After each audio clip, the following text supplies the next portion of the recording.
তামোলপুৰ সমষ্টিত গৰাখহনীয়াটোৱে চবতকৈ ডাঙৰ সমস্যা। এই জাগাত আমাৰ বানপানী মানুহে যিটো বুজি পায় যে ঘৰে ঘৰে পানী সোমোৱা, আমাৰ তেনেকুৱা নহয়। আমাৰটো হ'ল মানে ভূটানৰ লগত লাগি থকাৰ কাৰণে ভূটান পাহাৰৰ পৰা খুব স্পীডত পানীটো বৈ অহাৰ কাৰণে ইয়াতে গৰাখহনীয়া হয়। আৰু গৰাখহনীয়াত বহুত মানুহৰ মাটি বাৰী ঘৰ স্কুল সেইবিলাকো আমাৰ চব গুচি গ'ল। সেইটো কাৰণে তাৰ প্ৰতিহত কৰাৰ ব্যৱস্থাটো আমি যদি কৰিব নোৱাৰোঁ তেতিয়াহ'লে ইয়াৰ পৰা মানুহ চবে মানে নিজৰ গাঁও নিজৰ স্থান এৰি ফালে বেলেগত যাব লাগিব। তো যাব ক'ত? সেইকাৰণে এইবাৰ মানে আমাৰ হিমন্ত বিশ্ব শৰ্মা ডাঙৰীয়া মুখ্যমন্ত্ৰী হোৱাৰ পিছত এটা বিশেষভাৱে গুৰুত্ব দিয়া হৈছে যে য'ত মাথাউৰি লাগে মাথাউৰিৰ ওপৰত ৰাস্তা পৰ্যন্ত কৰা হৈছে যাতে মাথাউৰিটো টাইট থাকে আৰু মানুহৰ কাৰণেও ব্যৱহাৰযোগ্য হৈ থাকে। এইলৈকে ব্যৱস্থা লৈছে।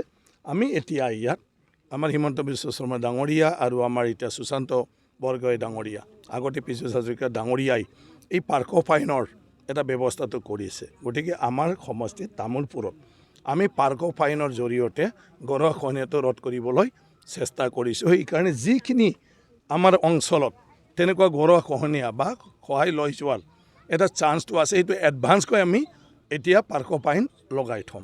পাৰ্ক অফ আইনটো আগৰ নিচিনা নহয় যে আমি ক'ৰবাত 2টা 3টা 4টা পেলাই থ'ব।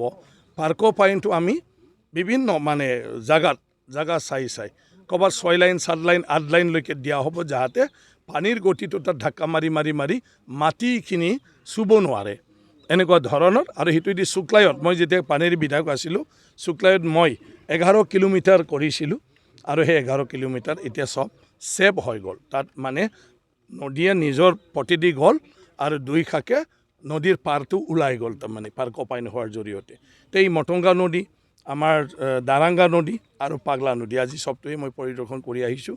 অলৰেডি তাত আমি কাম কৰিবলৈ দিছোঁ আৰু কামটোৱে আজি মই চাবলৈ আহিছিলোঁ আৰু ৰাইজৰ আৰু কি পৰামৰ্শ আছে। গতিকে আজি ৰাইজ ডিপাৰ্টমেণ্ট ময়ো থাকিলোঁ ঠিকাদাৰ প্লাছ আমাৰ এডমিনিষ্ট্ৰেটিভ অফিচাৰসকল আহিছে ADC যিহেতু সেইটো আমাৰ কি কয় নেশ্যনেল মানে কি কয় আমাৰ নেচাৰেল কেলামিটিছ অসমীয়াত কি কয় আমাৰ প্ৰাকৃতিক দুৰ্যোগ। সেইটো হ'ল প্ৰাকৃতিক দুৰ্যোগ।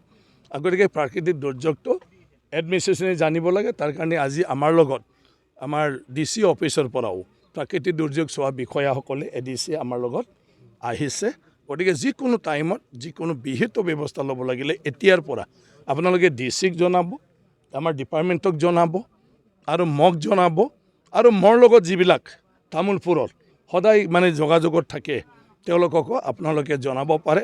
আৰু আপোনালোকে সাংবাদিক হিচাপে যি স্পটত যাব সেইটো যাতে মোকো লগে লগে তামোলপুৰৰ আপোনালোকেও নাগৰিক হিচাপে মোকে যাতে লগে লগে জনাই দি দিয়ে আৰু হিচাপে আমি উপযুক্ত ব্যৱস্থা কৰিম।